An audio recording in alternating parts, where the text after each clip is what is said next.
All right, what is going on, everybody? Welcome back to another day of SaberSim's DFS office hours. It is Tuesday, December 20th of 2022. Got an 8-game NHL slate as well as a 5-game NBA slates. These shorter NBA slates are always a little interesting, so ready to jump in on the DFS action tonight. As always, for those of you who are new here, welcome. This is a show where we go over how to use the SaberSim app, answer any and all DFS related questions that come in the office hours channel in our Discord server, as well as the live YouTube chat. If you are just joining, have some questions, throw them in the YouTube chat and we will get to all of them by the end of the show. I promise you that.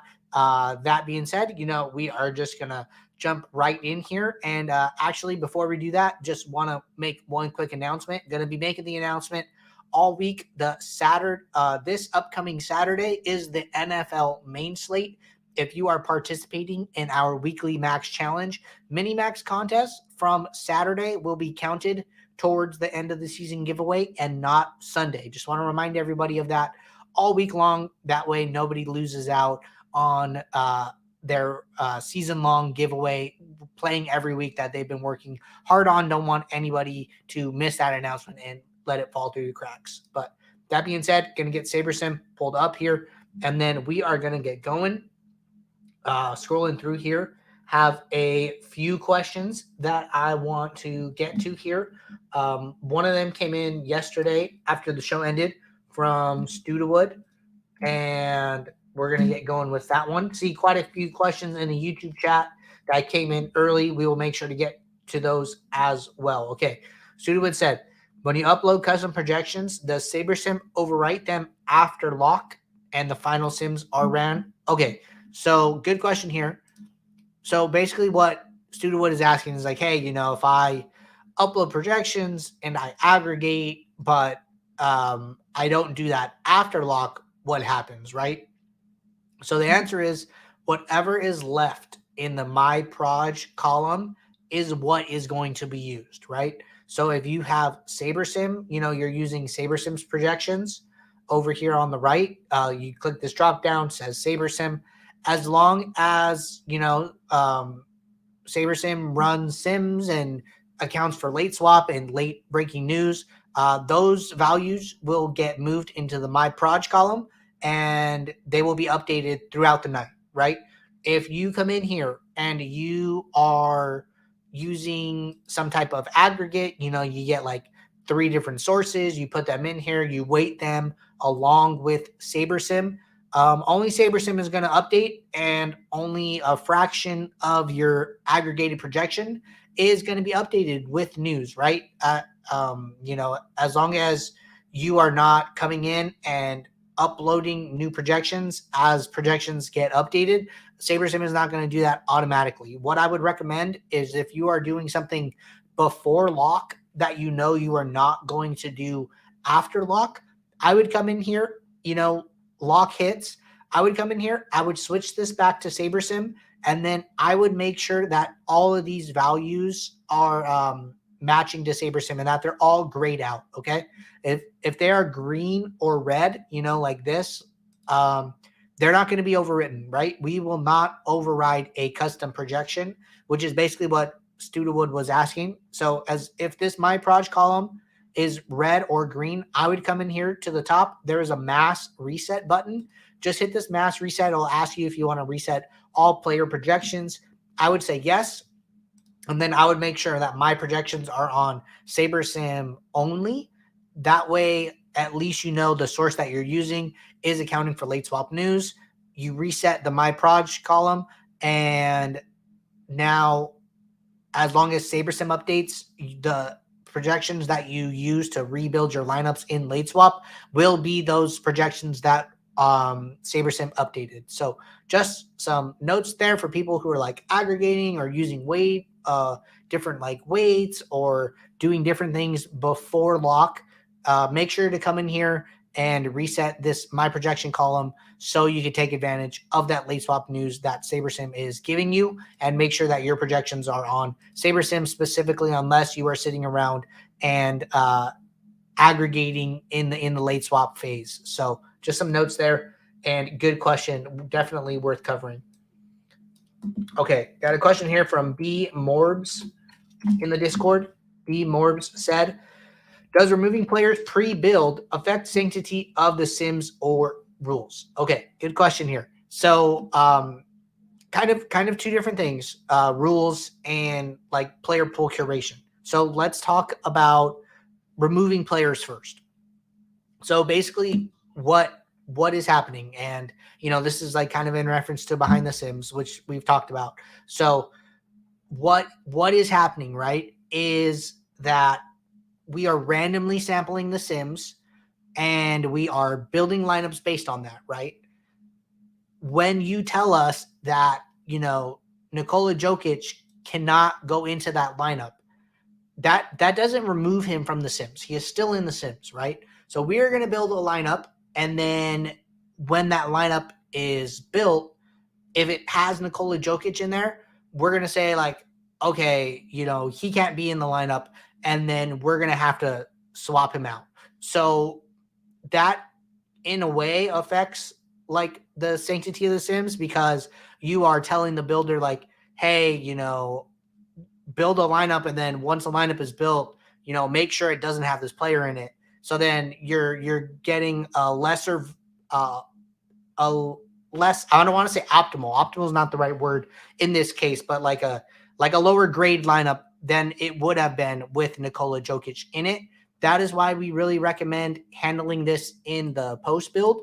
I think it's a very good way to handle it, and you shouldn't have any problem doing it. So like, instead of saying, hey, I don't want any Jokic in my lineups before the build, we feel it's better to say that to the builder after the build. And the only thing that can come up in this phase is that maybe you're getting too much of him, right? So, let's go to Jokic here. We're getting about 50% of them, but we only have them in about 20% of the pool, right? So I think if we hit 0 here to his max exposure, we should be able to find plenty of lineups without him in it. And this is like a more pure way of using the Sims. Not to say that you can't do the other way, but this is what we recommend as like a best practice. In the worst case scenario, in this situation, you have too much of Jokic and you can't find enough lineups without him, right? What do you do in that instance? What I would do is the best thing to do is to lower his projection. What you're going to tell the builder is like, hey, leave Jokic in the Sims and allow him to get into my lineups. But I think he is going to do worse than you think he's going to do for whatever reason, right? Whatever reason your research led you to, you think Jokic is going to play worse. The best thing you can do is lower his projection. And, there's like no right amount to lower him by. Typically do like 10% to start is something that I just do as a rule of thumb. That is not like something that is founded in anything specific or any type of back testing. It is just a percentage that I use. What we're going to do is every time Jokic gets 60, he's now going to get 55. Every time he gets 50, he's not going to get 45. We're going to shift his range of outcomes by 5 points. And now you are telling the builder, okay, take this into account when constructing your lineups and when you pull out the projections that he scores in the Sims. And now let's see, we're going to run a second build here. And now we're going to see how much of him is showing up in our lineups.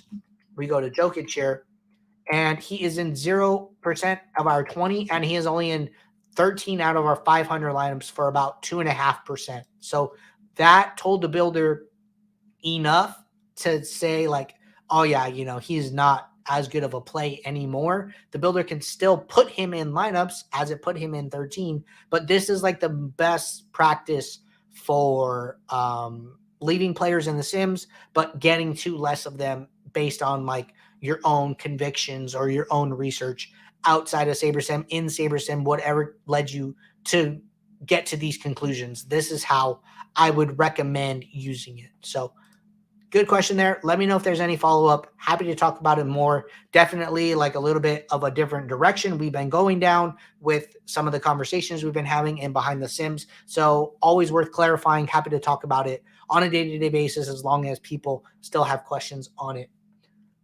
All right, had a quick question here from Tyrell. And Tyrell said, what is that SaberSim Ownership Tab? Is that new? Okay, so you should see two ownership tabs, the SS Own and the My Own. Basically, this is just like a reference to what we think they are. And the My Own is what allows you to change it. So, let's say you change it to 15. You can always reference what the original SaberSim ownership is. Our ownership numbers will update as ownership gets run throughout the day, regardless of whether or not you make any custom changes to My Own. So that's all it is. There's always two columns. One is just always SaberSim, and then the My Own allows you to interact with it and make adjustments based on custom updates or, manually adjusting a handful of players, etc. All right. Next question here from CG. And CG said, can you walk through a diversifier and elevator setup for NBA on FanDuel? The contests are set up way different than on DraftKings, and I'm having a tough time figuring out the best way to set this up daily. Yeah, we could just do like a brief run through, pretty fluent in the FanDuel NBA lobby. I think the best places to start are the 5-cent 150 max. I believe it's the piggy bank. That is a great contest. The 25-cent 20 max is another really good contest. They run a $1 single entry, a $1 3 max, a $2 single entry, a $5 single entry, a $10 single entry. I would start with those contests, and then I would go from there. I think they have a $2.22. Sometimes it's a 20 max, which I usually like better. Sometimes it's a 25 max. The contest really ranges from like 10,000 entrants to like 15,000 entrants, somewhere in that range. So I think it's a good contest either way because it stays underneath that $3 threshold and gives you like a large chunk dollar value wise, like $44 when it's like a 20 max to $55 when it's a 25 max for a large portion of your diversifiers, right? So right there in a nutshell, we got a $7.50 150 max, $5 20 max. We got a $44 20 max. We got a handful of single entries, right? The 1, the 2, the 5, the 10. We got the $1 3 max.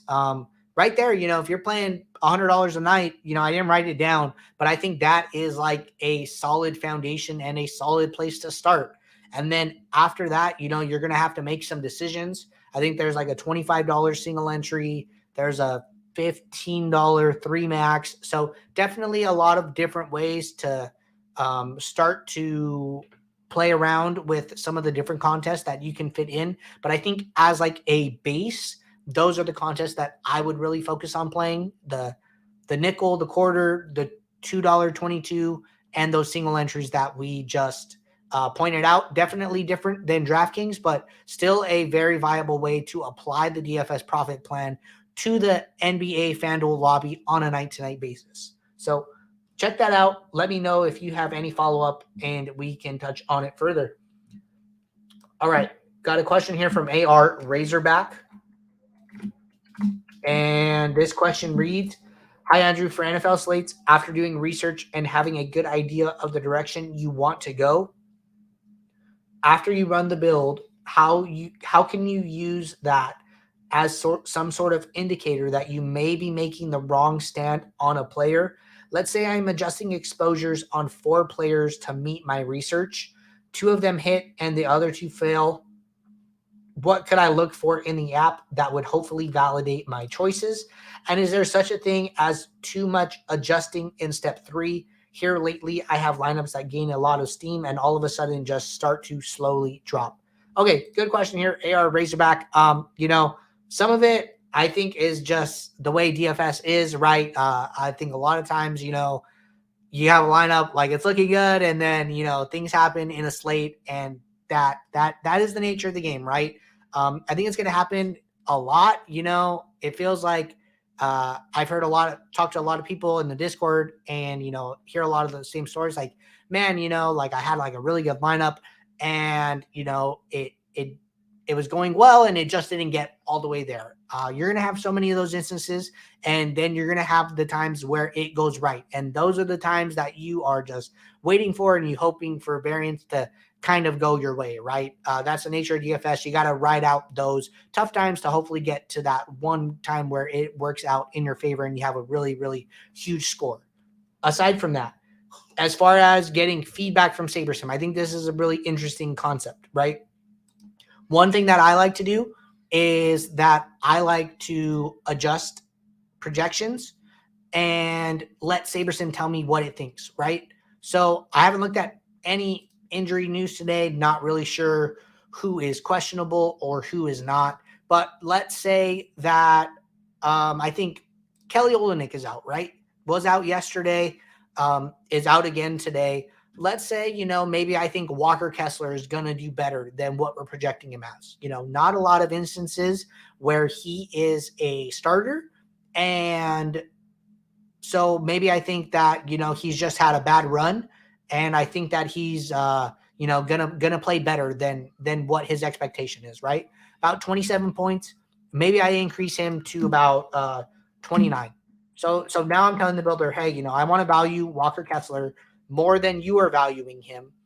What do you think, right? So I'm going to run basically, if I were doing this, I would run two builds. I'm just going to use one that I already ran for the sake of time. So I'm going to go see how we like Kessler. So about 2x his ownership in our 20 and about 3x in the pool. So SaberSim seems to like Walker Kessler on tonight's short slate, right? Because SaberSim likes him, I'm going to take the opposite approach. You can say, you know what? Walker Kessler has been bad, and I don't think he's going to turn it around anytime soon. So I'm going to lower his projection now. Let's say to like 24, right? Say, you know what, SaberSim, I think you're a little too high on this guy. Let's lower him. Usually for me specifically, at this point, I will listen to whatever SaberSim says because I am giving SaberSim my opinion and I am letting SaberSim grade it basically. So now I'm going to go to Kessler, and now we're not seeing any of him in our 20. We're seeing a very small portion of him in the pool. I think you could draw two conclusions from this. One, the projection adjustment that you made was too great, or two, that, okay, I am very certain of this number that I gave SaberSim, so I am going to take this feedback. Or, the other option is that maybe I'll lower him less. I think you don't have to run separate builds working through this right now. What you can do is you can adjust his projection in the post build. He's at 26.93. In a post build, maybe you adjust him to 25.5. Now how much? Okay, it'll only adjust the number of lineups in the number of lineups you have. So if you're running 20 lineups, it'll only adjust his exposure in the 20 and not the pool. I think that's the advantage of running separate builds for research sake, right? But you can see, we've talked about this concept of fragile projection, right? So how much does a small projection adjustment affect the number of lineups that a player is in, right? I think it makes more sense when a player is in a lot of your lineups and not only a handful. It makes more sense to me to use on somebody who's in, 18 out of 20 lineups like Mike Conley. But I think, doing this exercise for a handful of players in before the slate runs in your research type phase makes some sense, right? Test these projections, test how fragile they are in the most uncertain situations where players, are starting for only a handful of times and there's not that much data on a player in this specific environment. I think it makes sense, see how he does at one projection, see how he does at another projection, see how much that affects how much he shows up in the sims. So usually I like to do something along these lines. I will test different players at different projections, and then usually I'll set them to what I really think they should be at. And then if SaberSim says you know what, you increase this guy, but nope, I still don't like him, I really just leave that up to the builder and say, okay, the builder doesn't like this player for reasons that my brain cannot juggle all at the same time: slate dynamics, salary, positional eligibility, things that I just cannot manage.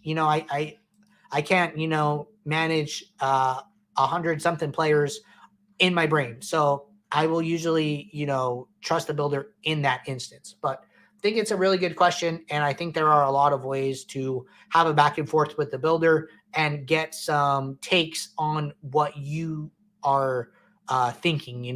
That's kind of what the question was really about. It said, you know, what could I look for in the app that would hopefully validate my choices? And I think that's a really good question to ask yourself. And I think that's a really good question to get some feedback on. So that's one way that I like to do it.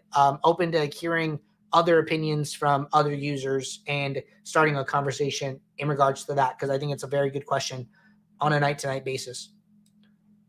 Okay, got a question here from Studewood. Looks more like a feature request. Studewood said, can we add a global min/max exposure by position? For example, if I wanted to just lower max exposure for wide receivers and running backs to 20%, but keep everyone else the same. Studewood, I am going to take that back to the team as a feature request. You guys can always ask your feature requests in the show or in the channel, and we will take those back to the team for review to be implemented in the future. But good one there. Could see how that would be valuable. Okay, had 2 questions, one from Rogue3, one from Kurt here, kind of piggyback on each other. So I'm going to put these in the chat and address them together. So the first part from Rogue says, for FanDuel single game NBA, is it negative EV to up uniques to get different, or is it better to focus on nailing MVP, Star Pro, and then just mix up the 2 utilities? Thanks. And then Kurt said, same topic. How does number of uniques work for FanDuel NBA Showdown? Does it recognize positions? Like if you have the same 5 players slotted into different spots, does it count them as different? Okay, this is a very good question and very worth clarifying on. So basically what kind of the gist of both questions is that, is for this Golden State game, is Jordan Poole in the MVP different from Jordan Poole in the star position, right? So I had to take this back to the team to get an answer on. So I got with Matt on this one, and Matt said the positions are not treated as different players. 2 lineups that switch MVP and star have the same player, but have the same players have 0 uniques. And then he said, that said, the default 1 min unique value doesn't actually remove these lineups. You can still get these 2 lineups with the same players, but different multipliers with a min unique setting of 1. Okay, that's really good feedback from Matt there. So basically what Matt is saying is that, Jordan Poole in the MVP is the same as Jordan Poole in the star, but SaberSim, like on default min unique 1, will not like discount these lineups. It will still allow these lineups to be built, but it will only be a problem if you start to increase min uniques. So in this instance, I would advise against using min uniques for NBA FanDuel Showdown, just so you don't start Xing out these lineups really quickly. I think, leaving it on min uniques 1 for FanDuel NBA specifically makes the most sense to me, just due to this feedback that we got from Matt here. And then jumping over to Rogue's question, do I think it's negative EV to up uniques to get different? Along the same lines as what we just touched on, I would avoid it, but I think, it's worth talking about the second part of your question. Is it better to focus on nailing MVP, Star Pro, and then just mixing up the 2 utilities? I wouldn't really think about it this way. I wouldn't try and, say, I mean, it's an approach. I just think it's a very high variance approach. We just ran this on default. We're seeing that no player is more than 45% exposed in the MVP slot. We have 5 MVPs, 5 or 6 stars, and 6 players in the pro slot. SaberSim is getting pretty spread out here, right? And, we're running this on 0-0-10. These are single game optimals here. So I don't think it just seems very high variance to come in here and say, okay, I'm going to lock Jordan Poole in the MVP. I'm going to lock Julius Randle in the star, and I'm going to lock Klay Thompson in the pro, and then let SaberSim kind of figure out my utility spots. If you have very strong convictions about a play, I think that's okay. The multipliers, I don't think they're that high. I believe it's like 1.5, 1.2, and then I forget what the third multiplier is. But to me, what I'm getting from this, I don't play a ton of NBA FanDuel Showdown, but what I'm getting from this is that there are a lot of viable players at these positions. And I think that, that also does vary night to night. You're not always going to see players that are so close in salary with so close in projection with Jordan Poole, Julius Randle, Jalen Brunson. I think the last time I played FanDuel Single Game Showdown was on the Thursday, where there was only one NBA game and all the contests overlaid, and it was like Luka was just far and away projected higher than everybody else. That is like a slate context type of thing. So in that slate, the one that I did play, I locked Luka into the MVP. And my feedback on that type of slate is different, but that is just to, kind of an example of how slate context changes the way you should approach different slates. And on that specific slate, when I built it, SaberSim has given me 100% Luka MVP. So, long-winded way of saying SaberSim understands, the different slate dynamics, how to judge the different players in the pool based on salary, based on projection. And I would, run a default build, get some thoughts on how SaberSim is approaching the slate, and then maybe adjust based on your own risk tolerance from there. Okay. Gonna continue rolling here. Got a question from Naj. And Naj said, understand that every slate is different, but how can I understand how much is a lot of ownership versus what is just right versus what is just right versus low ownership? Okay. Good question here. What I will say, is let's jump back over to NBA, right? NBA 5-game slate, kind of on the smaller side there. Ownership will definitely be different from a large, 9-gamer like we saw yesterday. And right off the bat, we're going to see 1, 2, 3, 4, 5, 6 players above 30% ownership here. And the most interesting thing is that none of these 6 players have a value over 5.5, right? That is like something you would never see on a big 11-game slate. Usually these values are like in the 6s, and these players are getting really high ownership at that value, right? But on a short slate like tonight, less players in the player pool, you're going to see value kind of condense on where people can find value, right? Looks like Victor Oladipo. Looks like Emmanuel Quickly. Bojan Bogdanovic at 6,100 on FanDuel is fairly low, right? So these are like instances where ownership is kind of condensing. But I think that, thinking about high and low ownership is kind of relative. That's why it's kind of hard to answer this question. Every slate is different and ownership does change. I think that this kind of comes with experience and playing for a long time. You will kind of understand like, oh, hey, I saw a 5-game slate, last week, and nobody was above, 40% ownership. And then now this other 5-game slate, Luka is at 70%. Oh, like that's kind of high, and maybe there's some recency bias there, but I think that, you can come in here, you can sort by ownership, and you could see how big these gaps are. What is the gap between the highest owned player and the second highest owned? And are there big jumps? This seems like a relatively flat 5-game slate to me. Nobody jumping out to me as far and away the highest owned player of the night. Still early, news could break. Other players could get ruled out. What happens if Jamal Murray gets ruled out? He's at 27% ownership. That usage has to go somewhere on Denver. Maybe somebody like Bones Highland ends up playing more at 4,900 and ends up seeing a lot more minutes. So, ownership can change throughout the night. I like to use a balance of value and ownership to see where the highest owned players are coming from and kind of why, and do some research into that further. So, why is somebody so high? Why is their value so high? Kind of create a story. And sometimes like there's no story. And then that kind of leads me to be under on players at times.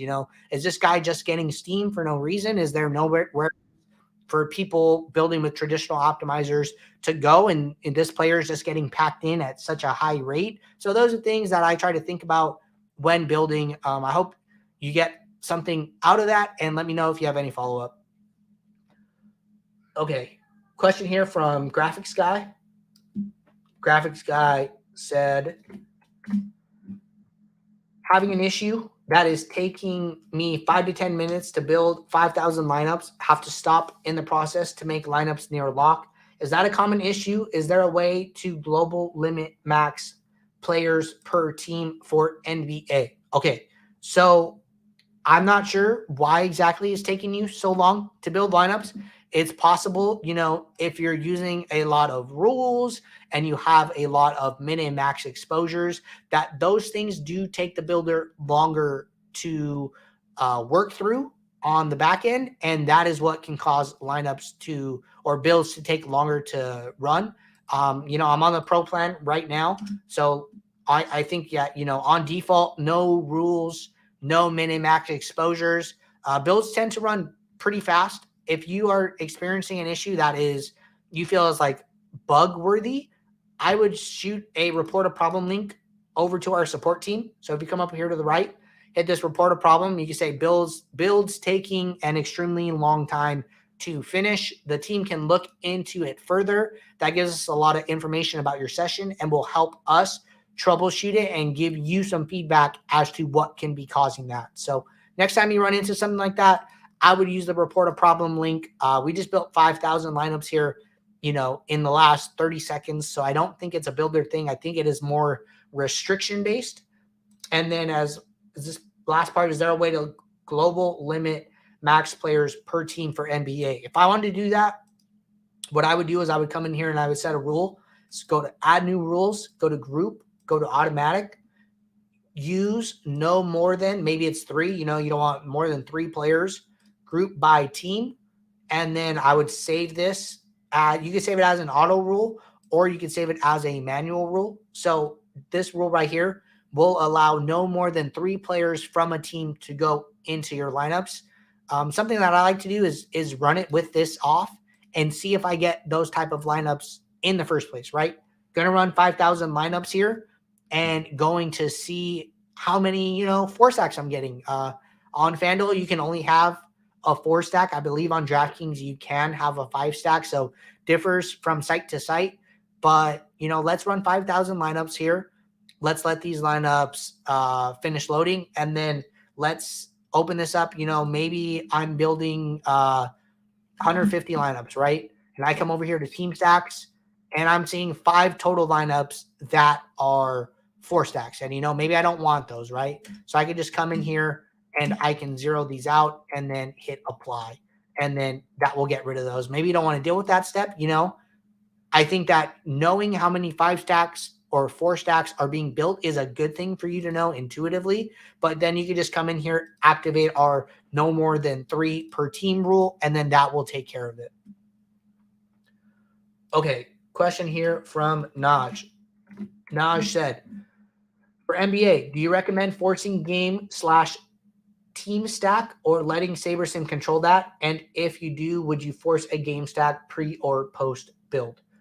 Okay, so gonna read this comment here from Rogue and then throw in my own thoughts. Haven't got around to reading this thread, so I'm just gonna read it here live. So Rogue said, adding my input because I'm in the NBA chat all the time and been focused this season on it. We'll let Andrew explain more, but stacking in NBA isn't really a thing. Game stacking maybe more so to give yourself late swap flexibility, but it's not like a staple compared to NFL, NHL, MLB. Just because player X goes off doesn't correlate to player Y going off. And then follow up here from Naj. Naj said, okay, but like what if a certain team has like 8 active players or something like Toronto, would the rules still apply? Appreciate you helping me out through my question. Okay, so good questions here. And I think that this is worth kind of taking a dive into correlation, right? What is correlation doing in different sports? So like Rogue said, MLB going to get a lot of stacks, 4 stacks, 5 stacks. You get those compounding stacking effects. Every time a player gets on base, that is an extra opportunity for another player to come up to bat. So that makes a lot of sense, right? In NHL, you're going to get a lot of stacks there. The way NHL scoring works, it is a very team environment, and stacking is really good in NHL. In NBA, unfortunately, stacking is not as big of a part of NBA. You can see it in our correlation data. You're not going to see players with very high correlations to other players on their team. 0.04 is the highest for this one player, and then minus 0.04 is the lowest for this player. In other sports, you're going to see very high correlation values. Something like a quarterback and a wide receiver can have like 0.4 correlation, which is really, really high, right? Somebody that comes to mind is like Matt Stafford and Cooper Kupp. You're going to see a ton of correlation between those players. The thing with NBA is that, usually if one person is shooting the ball, that is a shot that another player cannot take, right? That is why you see less correlation in these sports. The places that you do see correlation are usually like high projected players with other high projected players on the opposing team. That is, because if one person is scoring, somebody else on the other team has to score to kind of keep pace, right? So not really seeing anybody with good correlation to Devin Booker, unfortunately, but one of the highest Washington guys would be Kyle Kuzma. So like in certain games, you'll see this. I don't know if I can find one here. Maybe John Morant. No, can't find it. But sometimes, in certain situations, it'll be like, okay, John Morant is correlated to Nikola Jokic at a small value, but a higher value than anybody else nonetheless, because when Nikola Jokic is, scoring and doing his thing, Memphis needs to keep pace, and the ball's in Jaw's hands and he is shooting, and they are having some type of back and forth that is leading to their correlation being higher in the Sims. So as far as like game stacking, sometimes you will see that type of stack where it's like a high value on one team and then high value on another team, but it's less often you'll see, 2 high projected players from the same team, because when Kevin Durant is shooting, those are shots that Kyrie Irving can't take. So NBA correlation definitely works differently. A lot of players will use a no more than 3 players from the same team rule. For this reason, there are only so many fantasy points to go around in a given game, and on a night-to-night basis, more often than not that many players from the same team can all get there, but it definitely varies based on who is in and who is out. Sometimes you'll see like those huge Golden State value games where Curry's out, Wiggins is out, Thompson's out, Green is out, Poole is out, and then you just have like Kuminga, Moody, Ty Jerome, Kevin Looney all playing all cheap, and they can all get there. So definitely depends on the slate environment, and I feel like we just say that over and over on this stream, but that is just the nature of DFS, and you really have to kind of understand those different times when it is okay to allow more players into your lineup. And that is what doing research before a slate can do. Looking at values, looking at Basketball Monster, who's in, who's out, seeing how many games are on the slate, running test builds. Like those are all tools for you to use to make these conclusions and figure these things out on a night-to-night basis, which is why we try and just hammer that point home so much on these streams. But appreciate Rogue jumping in there and adding valuable thoughts there, and those are some of my own thoughts on the same topic. Okay, had a handful of questions here from Darren come in before the show. Gonna jump over to YouTube chat and start on those, and then jump over to all of the other questions coming in here live. So Darren said, a day early here. Don't know if I'm going to be able to catch the stream, so going to ask questions here. Another NFL question this past weekend, another weekend where I was a good amount of plays but really struggled to get optimizer to have exposures that I wanted. How do I get exposures to damn near the exact percent I want for each player? Every time I adjust projections, that player would fall, which is a good thing. But then another person projection would increase that I already adjusted. I don't like messing with the min/max exposures because I get that message like every time that it can't meet. How do I get correct exposures reflected in my builds? Like somehow a guy like Deontay Foreman that I wasn't really big on was exposed 20% in builds. A lot. A guy like Ramondre was only big. I was big on only 5%. Okay, so Darren, not sure what plan you are on. Maybe you're on the standard plan or the old advanced plan. It sounds like more lineups would benefit you significantly.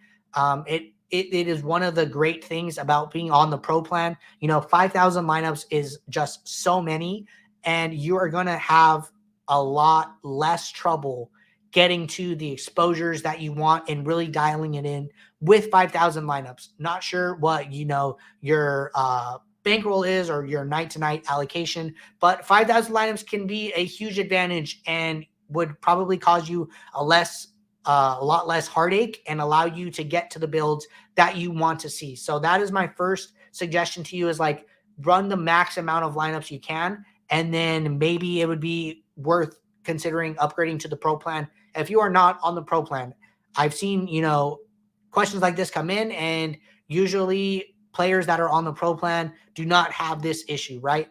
If you are not on the pro plan and like that is not in the budget, like that is okay.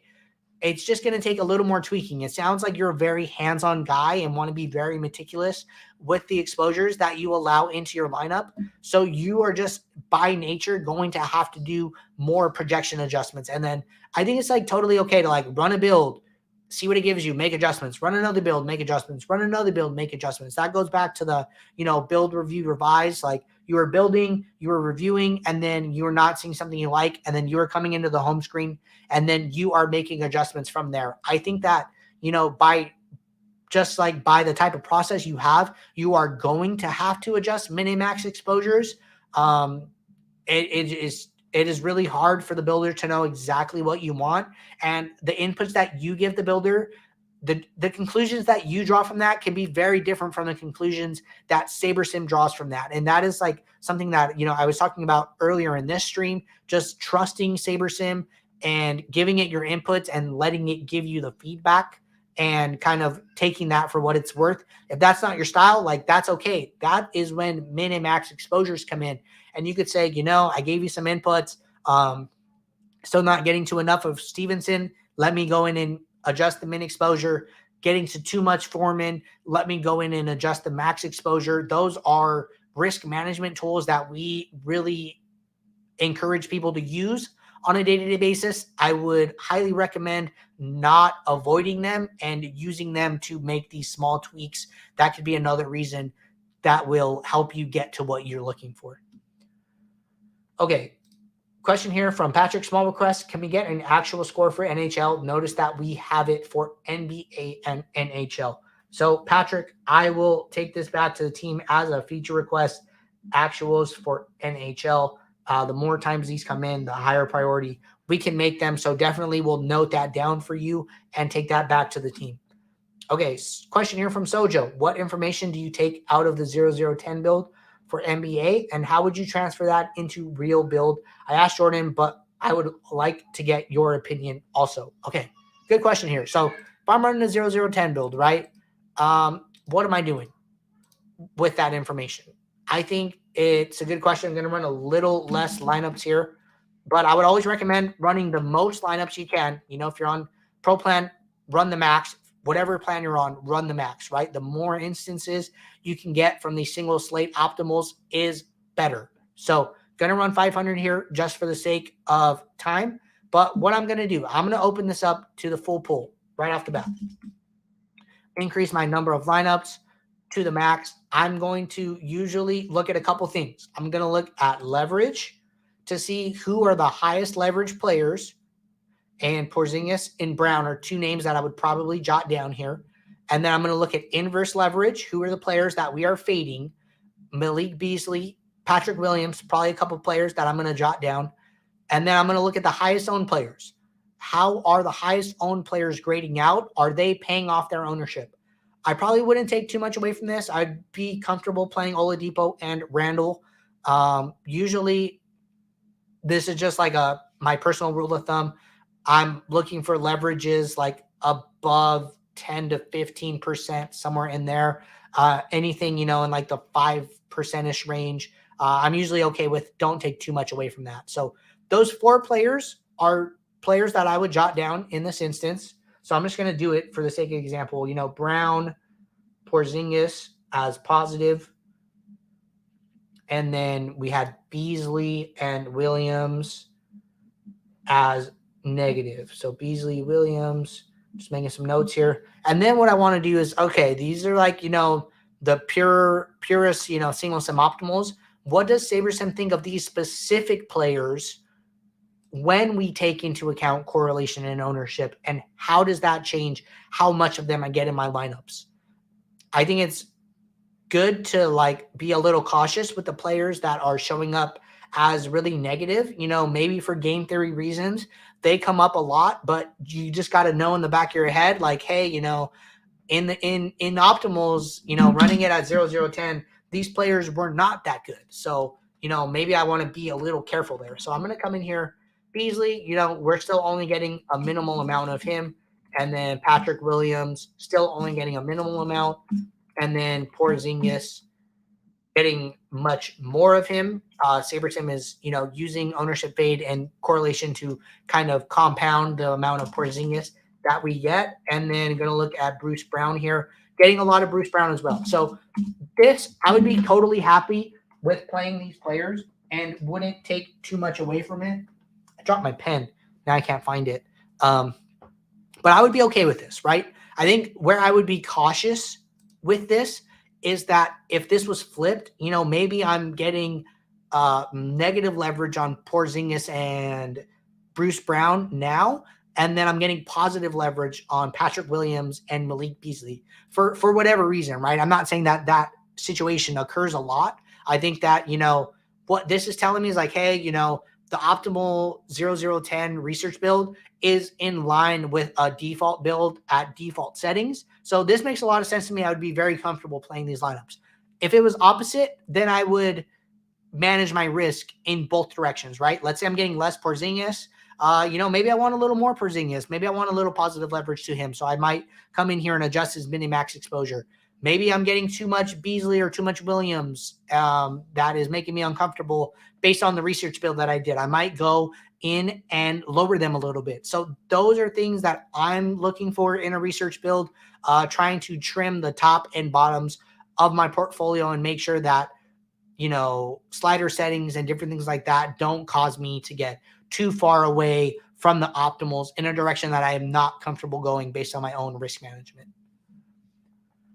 All right, scrolling down here, got a question from Tim Hughes. When I use late swap, are all my original lineups wiped out? Could you point me to a good NBA late swap video? Thanks so much. So what I can say for late swap is that there should usually be a, instead of pool, it will say changed, and then it should say unchanged. So it'll tell you, how many lineups you rebuilt, and then it'll tell you how many of them changed. As the night goes on, the number of changed lineups will get smaller because more and more of your lineups have locked all of the roster positions. If you're ever looking for documentation or just want to learn more about late swap, you can go over to our help docs. So I'm going to pull those up really quickly here. So if you are on SaberSim and then you go to help up in the top right corner, these are our support documentation. You go over to frequently asked questions. You go over to view more. At the top, all you got to do, type in late swap. We're going to have a ton of documentation on this. We update this regularly. How to late swap. When should I late swap? Should I late swap my contest separately or all at once? Should I change my settings when late swap? So many different questions. Jordan does a great job of keeping these up to date and keeping the documentation accurate and in line with the direction that we're going with our content, etc. You can also go over to our YouTube channel. And on our YouTube channel, on the homepage, you can hit this search bar and just type in late swap. type in a keyword. We're going to have a lot of good information on late swap. I would always try and look for something more recent.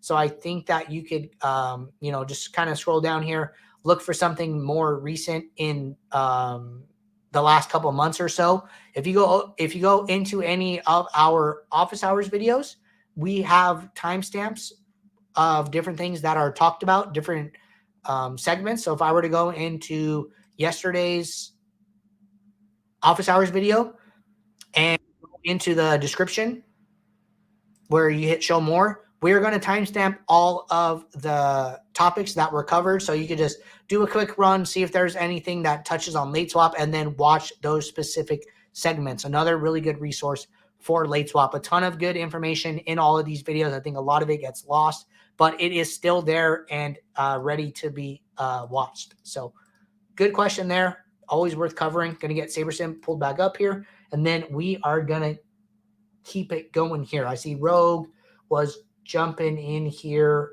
in regards to the FanDuel example about different contests that you can play. So Rogue said that 25 times $2.22 with 10,000 entrants usually is pretty competitive for what it's worth. Seen those be greater than the $4, the $7, and the $9 for what it's worth. Yeah, no, I think like that was kind of the last contest that I wanted to add to the example, but I mean the $4 is 150 max, right?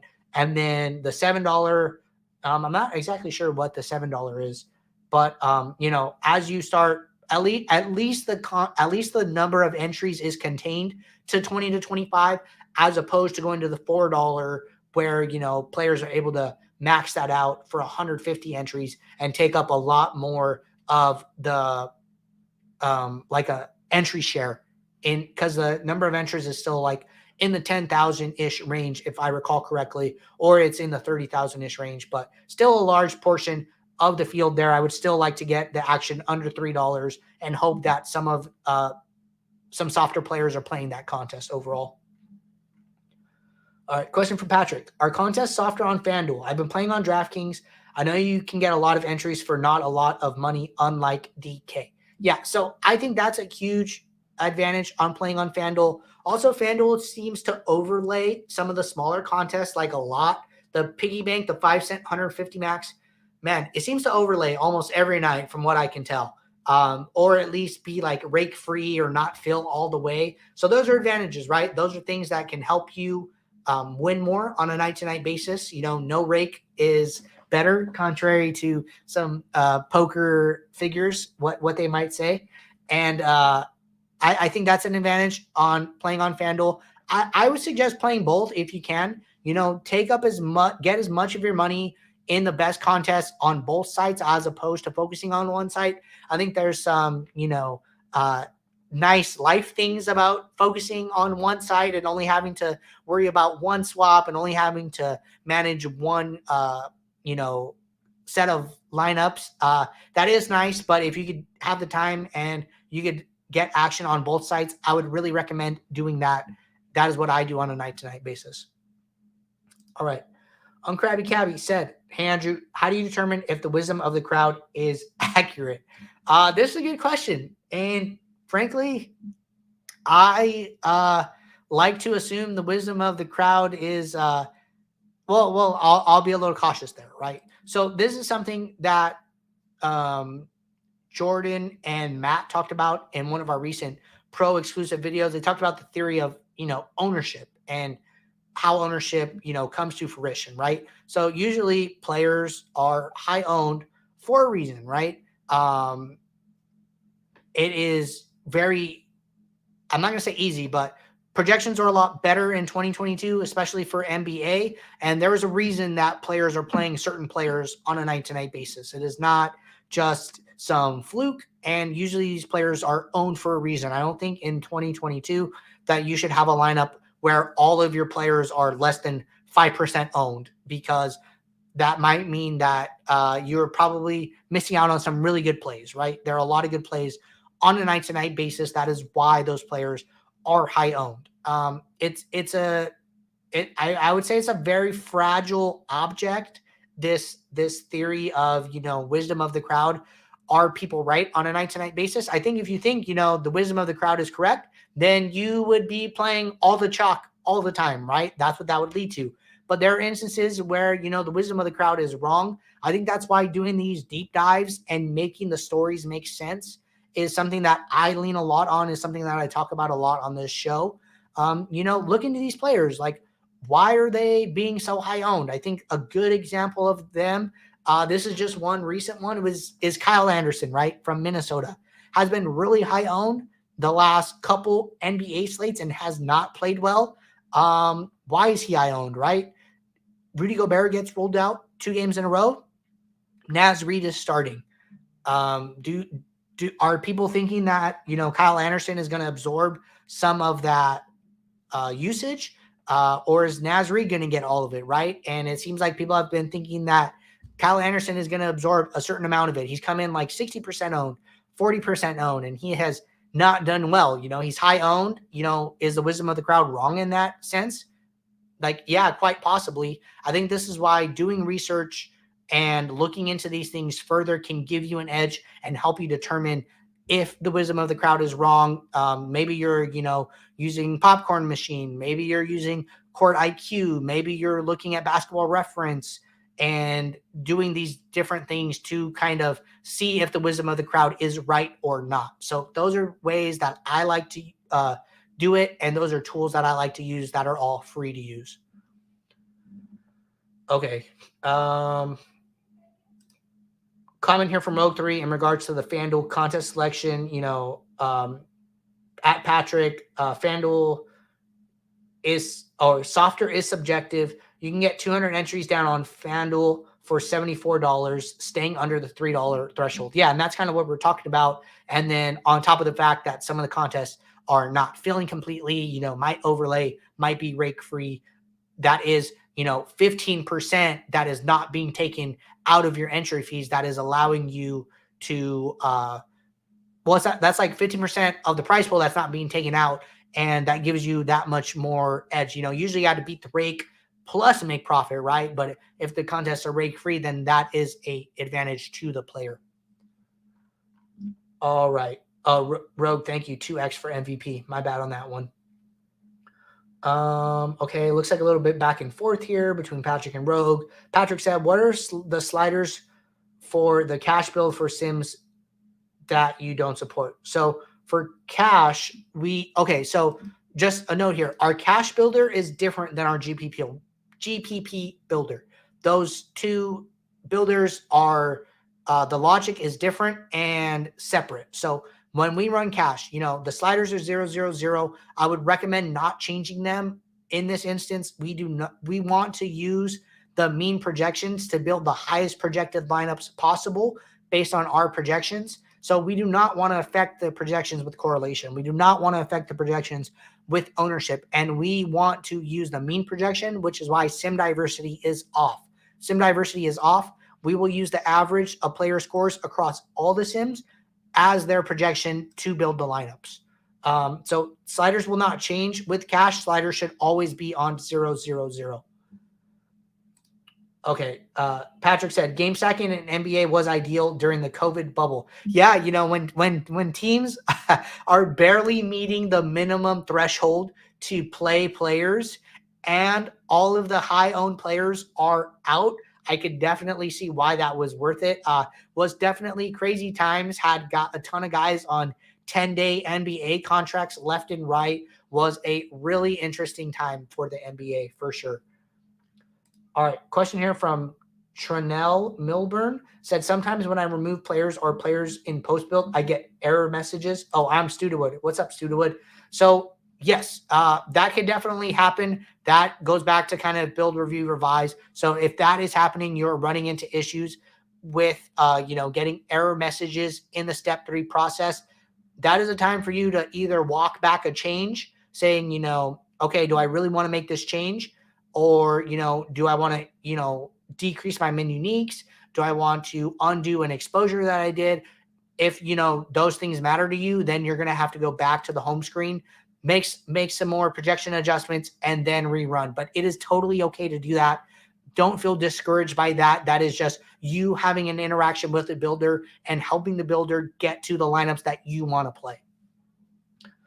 Okay, Patrick said, late swap, better EV in NFL. I realize I've been getting good stacks / correlation for the afternoon games. So I think that, late swap in NFL is definitely something that a lot of players do not take advantage of. I think a lot of people, set their lineups at lock and then, go about, enjoy their day, only check back for inactives.